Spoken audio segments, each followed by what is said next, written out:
It's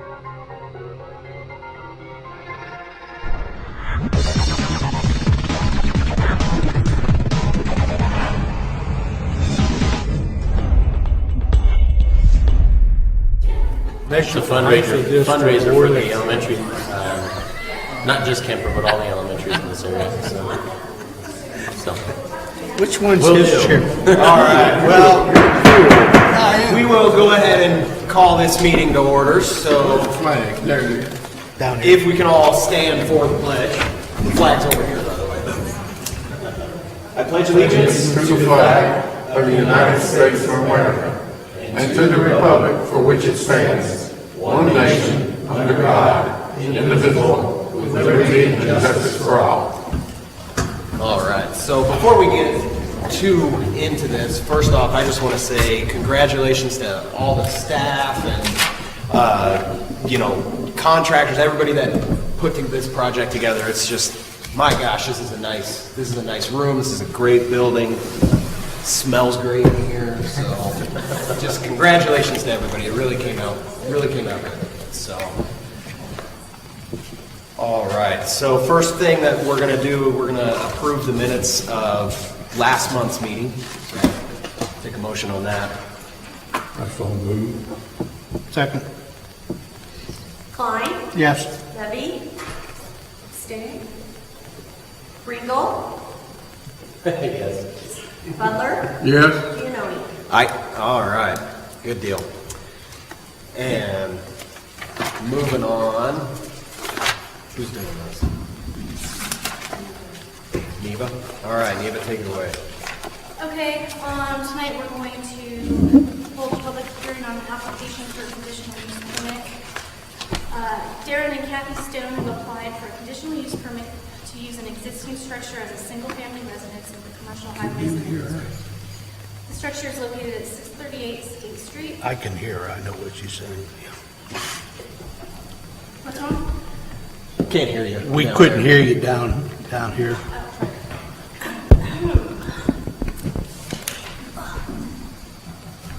Hello, can you hear me now? All right. Pretty fake stuff. According to the assessor's office, the lot is 34,412 square feet, or 0.79 acres, and the structure is around 780 square feet. The structure meets all of the district standards for setbacks. The building was recently used commercially as a salon. However, the structure was originally a single-family residential structure. Since the area is a commercial highway, the single-family residential uses are required to have a conditional use permit in the commercial zoning district. And we have heard this recently with Ms. Levy's project a couple months ago.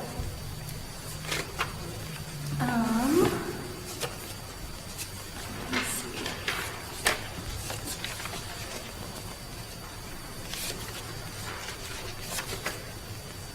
For a conditional use, the review criteria is as follows. The proposed conditional use is compatible with adjacent existing uses.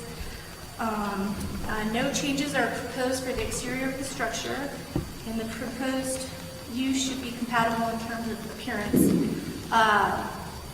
There are not going to be any hazardous conditions associated with the single-family residence. The change in use should actually decrease the impacts of use with regards to the need for surface area, circulation, safety, and buffering. No new accessory structures or uses are proposed at this time. There are adequate public services available for the structure and should not cause a reduction in services to the area. The applicant will be required to maintain the property as a single-family residence, the same as any other single-family residence in the city. And the applicant has demonstrated adequate provisions for parking to the structure. The proposal was forwarded to the required city departments and affected agencies and utilities for their responses and concerns. Our building official noted that an inspection will be needed, and a new certificate of occupancy will be issued at that time. And Most of the other departments and agencies had no concerns with the proposal. Staff has reviewed the criteria for allowing a conditional use permit and feel that the conditions of approval can be satisfied. Staff does recommend approval of the conditional use permit with 2 conditions. Okay, do we have any questions for staff at this time? No. Do we have a representative for the applicant here that, would you mind, I don't know, where are you going to go stand? I guess over there. Would you mind standing up and saying a few words? Yeah, please. That way we can have you officially on the record.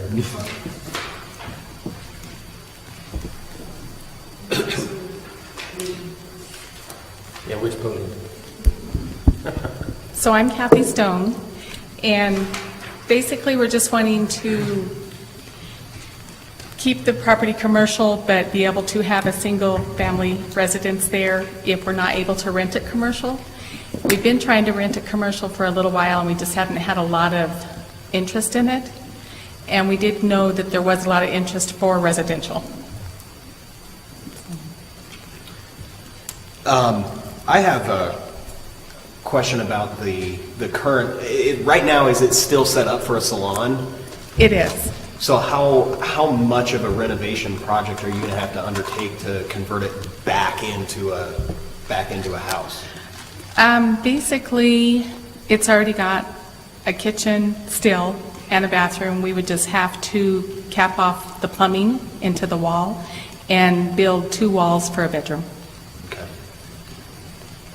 And then, do you guys have any plans for the exterior? Are you going to install any landscaping, pave the gravel drive? No, really, we were just going to leave it how it is. There's a concrete patio out front, and in the back, we might plant some grass, I would assume.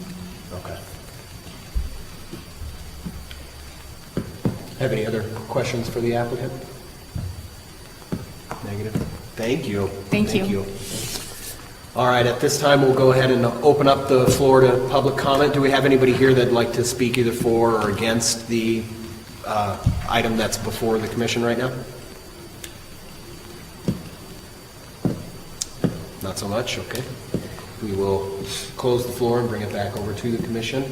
Do we have any final thoughts, any final questions for staff or applicant or anything? All right. Well, I think since it's going back to what its original use was and it still conforms with what it was before, I'd like to make a motion to recommend approval of a conditional use permit to establish a single-family residence at 638 State Street as submitted by Darren and Kathy Stone through P&Z Resolution Number 4, Series 2017 with 2 conditions. And are you familiar with the 2 conditions? Okay.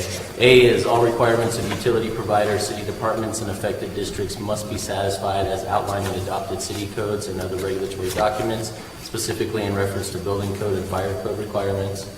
And B is an exterior lighting shall be contained on the property as per land use code section 5.07 for performance standards. So, is that clear? Perfect. Butler? Yes. Levy? Yes. Klein? Yes. Pringle? Yes. Giannoni? Aye. Wow. Thank you very much. Good luck. I hope it's not on the market for too long. All right. Now we've got little discussion. So, Tracy, this is you.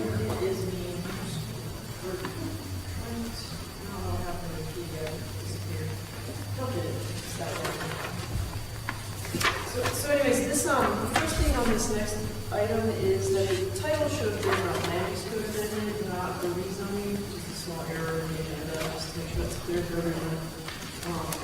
This is actually amending a discussion about amending the land use code to allow daycare facilities in the industrial type zone. So, the current land use code does not provide for childcare facilities. They're in an industrial park, they're not permitted or conditional uses, so at this present time, someone could not open a daycare facility in the industrial park. Osprey recently approached city staff to find out about putting a daycare in their current operations facility that's on Progress Circle, where they will be remaining for an indefinite amount of time.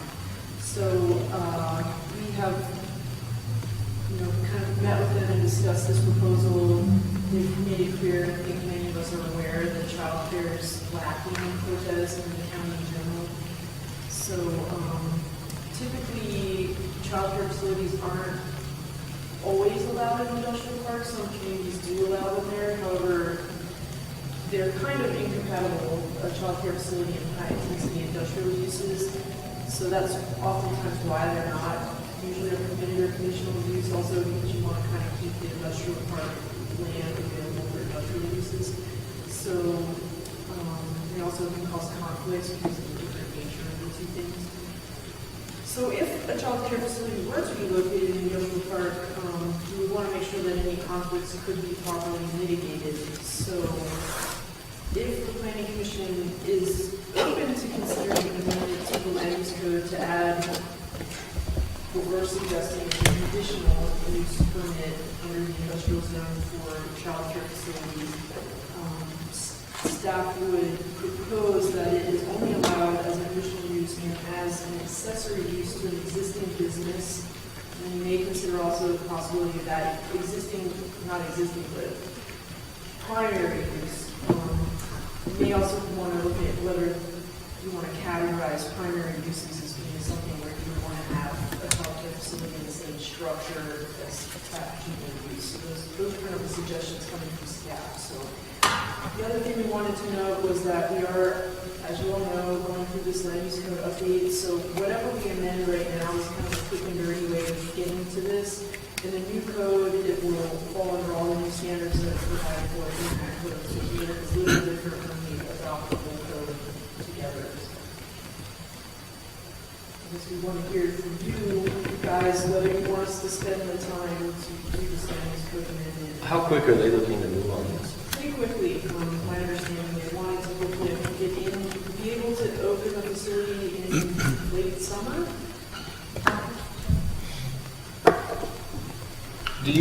Are you here from Osprey? I am. Would you mind coming up and telling us what your thought is? Anybody else want to? I mean, I ask anybody to go up there.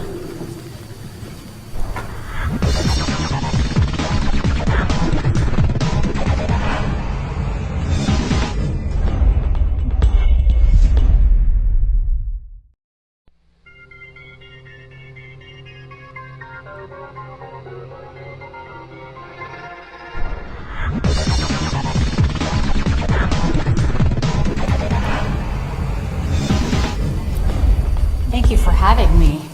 Can you hear me okay? Yeah.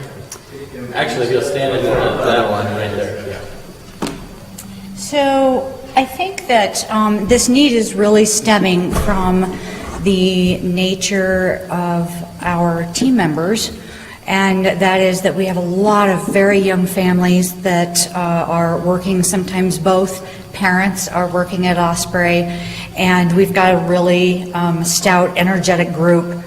And now the babies are here. And we actually are at risk of losing some of our team members because of lack of daycare here in the Cortez area. And so our thought was, we've got the building space, we've got the desire, we've got the passion, we are honing in on some of the expertise from the state, et cetera, and we think that this could actually alleviate some of the daycare stresses that we've got in the community as well. So that's kind of our guiding light, if you will. And again, we know that we are committed to a number of new jobs here in the area, and we don't want to be behind the eight ball by losing some of our team members and their family to us as well. Okay, thank you. Did you state your name? Oh, yeah. State your name and your address. Apologies, my name is Lisa Bunker. I'm the Facilities Services Manager at Osprey. I tell you, my thought is, I get where they're coming from. There's a few of us up here that have young kids, and trust me, it's a nightmare trying to get childcare. It is. And I know that there are a lot of companies that are going towards this option of offering in-house childcare. I'm not totally convinced that the industrial zone is the proper setting for that. I think Osprey is kind of a weird situation because they're not doing any more of their manufacturing in that building. So you don't have to worry about like dyes and adhesives and real caustic stuff there anymore. But you got the poop factory right next door. That they've got a lot of stuff, and it is the industrial park. I don't know that I'm a huge fan of the child care facility going in the industrial park. I get what they're doing, and I would be all for it. Maybe in the new building, I'd be like, man, let's go for it right now. I don't know. I don't know about the industrial zone. I see your concerns about, the industrial park kind of raised something with me. But the more I thought about it, and the more I looked at it, I'm looking at, and I lean this way, that here's a company that is willing to set up a daycare center in their business for their employees. So I'm looking more for their employees. I'm not in favor of putting daycares in the industrial zone. If another company came in and built a nice building and was doing whatever, and they decided to fit a daycare in theirs, I'd probably lean to them too. I guess I would go and say that if it was good enough for Dolly Parton and 9 to 5, it's probably good enough for Cortez. But I think it's a good move by a company by doing that, because I think it helps the employees, it morale. I just wish a lot of companies did something like this. Now, some companies just flat just can't do it, and they have to rely on daycare centers in homes and other places, and there is a fit for them, and I support those. But I lean towards this one, and I actually would support something like this under conditional use for this particular business to allow it. Because they got to meet some standards through the state too. No, and I agree with that. I guess my big issue with the packet that we got was it actually says in there that they are looking at the potential of offering it for public use, and I think if you're like you said, if you're looking at offering it for Osprey employees only, I don't have a problem with that. I agree. I have it underlined. I agree. I'm not looking for anybody and everybody can come there. I'm looking for a company that says we're going to do this for their employees, because it says that their intent, at a minimum, offer daycare service to the employees. But they also were thinking, well, maybe something would develop and they'd bring others in. I'm not in favor of that. I'm in favor of the company and the conditional use taking care of their own people. You're saying restricted to Their people. The employees' children only. Their employees. That's my opinion. I was thinking the same thing, and the reason I felt like Tim does is if you open it up to the general public, and wants to prevent someone else coming in here, wanting to open up one down the street, or in another one of the vacant buildings. And how far along are we on the land use code to have to do something like this? It's gonna be a little while before we can actually, we have the draft code, and pretty soon, I know I keep saying this, I'm working through it, the consultant still. We'll be able to review it, but I think even in that review process, once we adopt it, we're still gonna be a little ways out from actually implementing it. This is gonna come a lot sooner than that. Well, and either way, in the new land use code or the old one, this specific issue wouldn't be addressed in either of them, right? We're gonna have to do it either way. Yeah, unless, the code as proposed is also, this chart we have up on the screen and in your staff report, it was also a blank under I. So we would, there's more language in general for daycares, but I think if we did put a C under the industrial zone, we would be wanting to know things like, does it absolutely have to be, an accessory use? Would it be an accessory use only to the employees of that business? Do you want to look at limiting it to businesses in a certain category, like commercial as opposed to industrial, types of things I kind of just touched on in the staff report. So no, it's not actually prepared in the new code either. This would be fit into it in a proper way. Okay. Yeah. Well, I'm like Commissioner Klein, and I can go along with it for the children of the employees, but I don't agree with opening up to the general public. And I commend Osprey for stepping up to fulfill that need for their own employees, especially being such a large employer here in our area. We appreciate Osprey for pretty much everything. So, with that being said, with the businesses that currently exist in the environment that currently exists in the industrial park, I don't really see an issue with it being accessory to the existing business for the, as we, not to beat a dead horse, but for the use of the employees and their children. But I do see a problem that if we do open it up to the general public, the impact that it's going and the amount of traffic coming in and out of there, and there are still heavy trucks and larger vehicles coming in and out of there on a regular basis. So I would like to see that impact minimized as much as possible. So I too agree with limiting it just to the employees of Osprey. I was concerned about the traffic with the heavy machinery because I'm assuming a lot of the Osprey employees are going to be coming from a new location and then dropping them off in the industrial park, which is kind of less than ideal. You got some, Shane? Excuse me, sir, could you step up and State your name. address?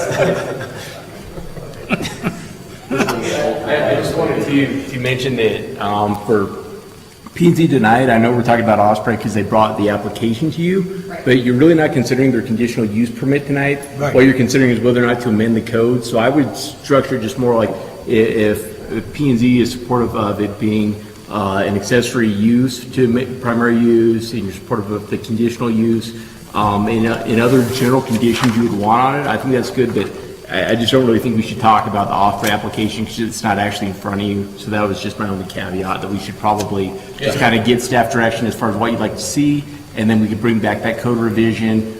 You could consider that, and then after that's adopted, Osprey could actually apply, and you could look at their specific application.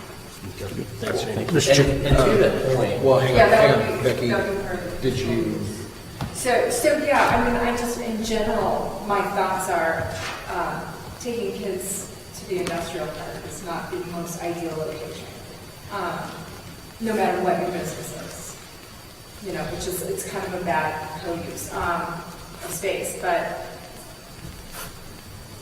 I mean, I have concerns, but I think it's also a need. So I guess I'm kind of struggling with it. Because part of the problem with doing this as a conditional use is the conditional uses are going to be placed on the applicant, not on all the other businesses in the zone district. And it's the other industry in the zone district that creates the safety issue for daycare, and that's where I was mostly coming. Mr. Chairman? Yeah. If, understanding at least what I think we're supposed to be doing, or we would be doing is, I'm prepared to make a motion that would direct the staff to prepare a draft of the land use code language for consideration and possible adoption, and that it be submitted to the commission in the near future here, reasonable time. Should we clarify that it be an accessory use and conditional? Well, requirement I think that's all part of the deal. They have to prepare the land use code, and we have, in the report here, it even talks that it would be under conditional use. So, and then, I mean, it's something that we would obviously look at. That's the way I see it going. I agree with you. But, yeah. Well, before we make a motion, I'd like to kind of talk about the socioeconomical atmosphere of Cortez right now, and how many vacant buildings, especially of a commercial nature, we already have in this area, and how maybe that might play into looking at a conditional use in an industrial park or even a commercially zoned area, and how that might play as well. Because I'd hate to see Osprey abandon this building altogether and then we have another empty building sitting around Cortez.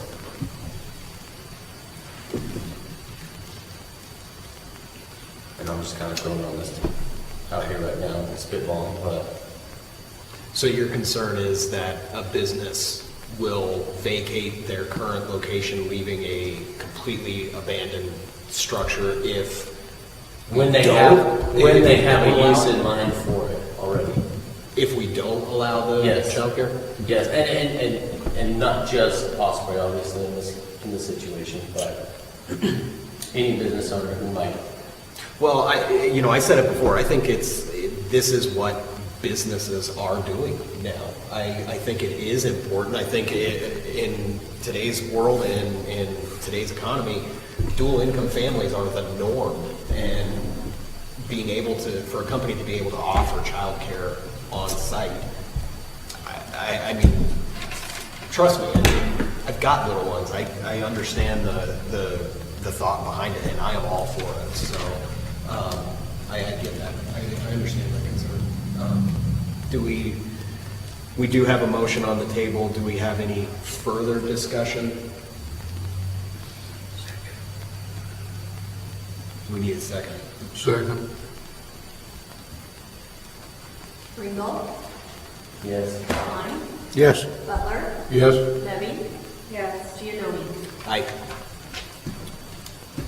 Very good. And I want to thank you guys for all that you, to echo what Commissioner Bringle said, I want to thank you for everything that you've done for this community, and the fact that you guys have committed to be part of Cortez for the long term. I mean, my hat's off to you guys. Thank you so much. So. And hopefully we can get you guys some child care soon. All right. At this time, we will. Oh, that's right. Go for it. You even told me about that. So we just have one other item of business at this time.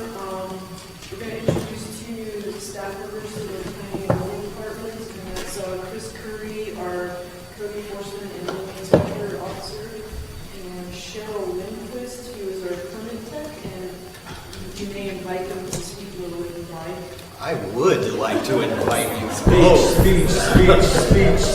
Don't rush it at the same time, though. Can you just do a brief introduction of yourself? This is actually a newlywed guy that needs to get home early. Oh, boy. Thank you very much.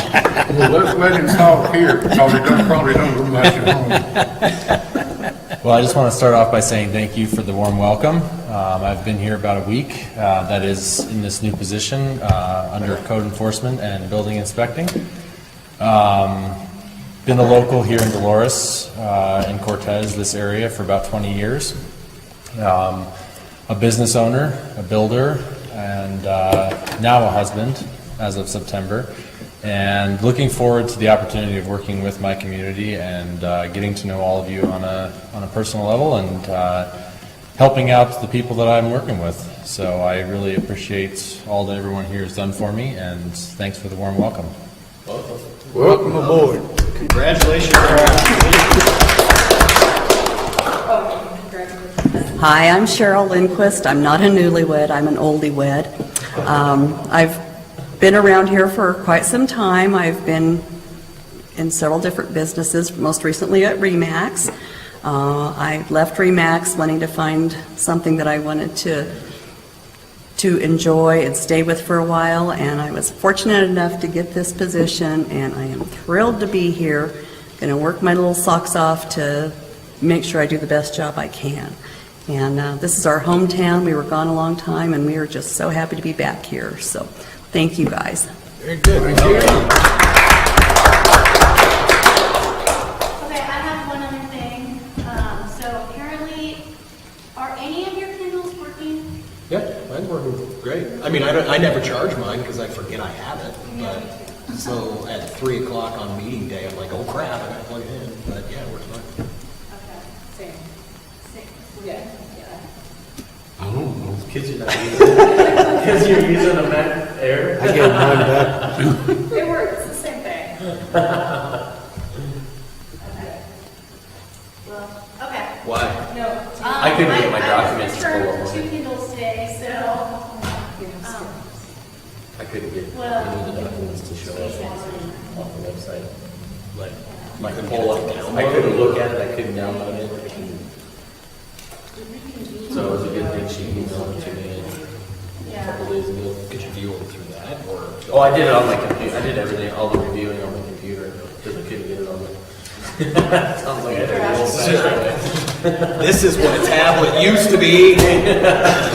Legal for that tablet. All right. If you, and I'm usually pretty tech savvy, but I could not get it to pull up off the website for the documents. So I couldn't view it all right. on the Kindle. On my computer I could, but not on the Kindle. So. Okay, we'll work on that. So if you get it to work again, I'd be happy to take it back. All right. Do we have any further business? No. The city of Portsmouth was featured on Facebook on the Colorado, what is it, Colorado Main Street, the community builders. I'm trying to see if I can find it. I was just like, hey, I recognize those guys, that's why I'm on Facebook. Totally scrolling Facebook. Dang it. Anyways, I'll try and find it. I was like, yay, it's Cortez. I know those guys. That's not you right there? That's I'll forward you guys the thing. But I was just like, oh, that's so cute. It was featured, and it was very prominent. Let me see if I can. Colorado. That's very Just plug her right in. Me? Let me tell you first if I want that to happen. There it is. Now you can. Look. Oh, no. Yeah. Let's try this. This will be fun. Okay. Don't. You don't have anything on Facebook. Else that might be. Look at the rest of it. No, you got an issue on the side. I do. Yeah. Look at there. The value of partnerships and community development. Oh, hey. That was close. Just a second. Ignore all this stuff. There you go. You guys didn't think you were getting There. a show today, Right did there. you? Let me click right on it. There's a little story popping up. There. Do you recognize some of those folks? Shane right there. A couple of them. Shane's back. So anyways. It's a good looking back, Shane. My back. This was the mapping-related exercise that pertains to our favorite spots and stuff like that. Oh, in town? Is that what you guys were up to?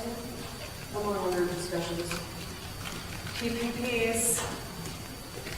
So anyways, there you go. It's all over the Facebook, That's awesome. right there. That is cool. Did you say it was Colorado based? Yeah. Yeah, Community Builders is a nonprofit that works with the state of Colorado and Colorado's Main Street program. We're going to host another workshop here today. Oh, sweet.